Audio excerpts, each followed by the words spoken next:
আলাইকুম, কেমন আছেন সবাই? আমি আলহামদুলিল্লাহ ভালো আছি।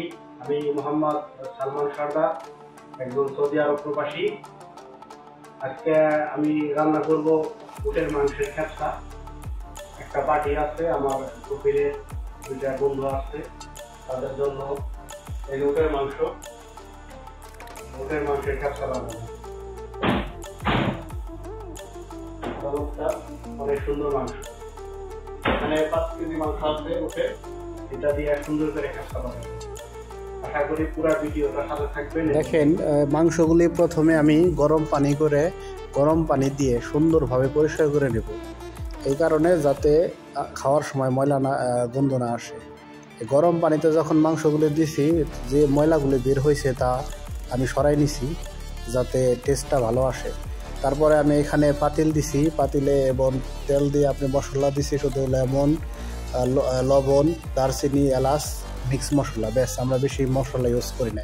তারপরে সুন্দর করে ভালো করে কষায় আমি এই মাংসগুলি যে পরিষ্কার করে রাখছি এগুলি সব দিয়ে দিতেছি। ঠিক আছে, এগুলি দেওয়ার পরে মাংসগুলি দেওয়ার পরে আমি 30 মিনিটের জন্য প্রেশার কুকারে রান্না করব।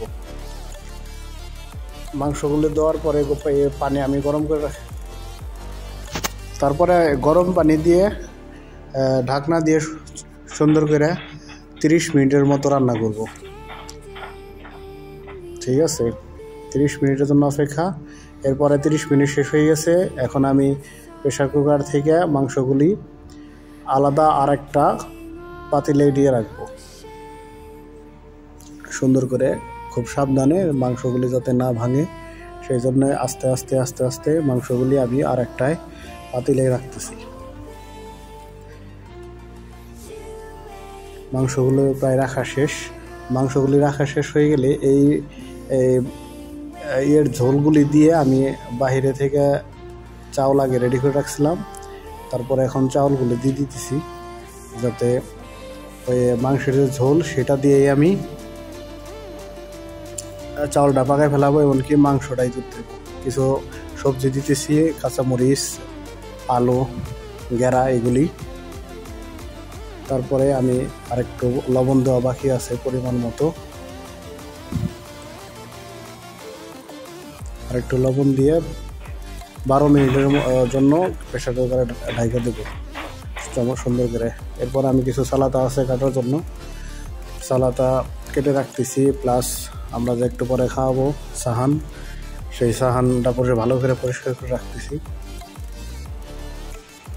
আর এইদিকে আমি টাইম দেখতেছি আর কতক্ষণ আছে। আলহামদুলিল্লাহ প্রায় শেষের দিকে, আর অল্প কিছুক্ষণ টাইম আছে। আলহামদুলিল্লাহ শেষ হয়ে গেছে রান্না।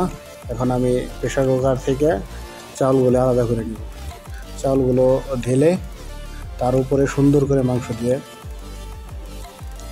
মাংস দিয়ে তার উপরে সালাদগুলি দিয়ে পরিবেশন করার জন্য রেডি হয়ে যাবে। ব্যাস, চমৎকার।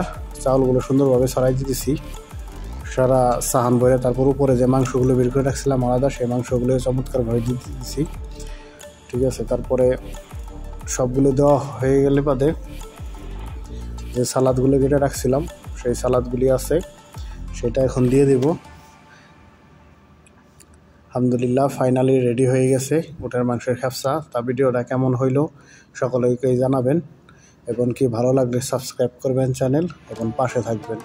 এটা আমার প্রথম ভিডিও, সবাই আসলে ভুল ত্রুটি দেখবেন না, সবাই সাপোর্ট করবেন।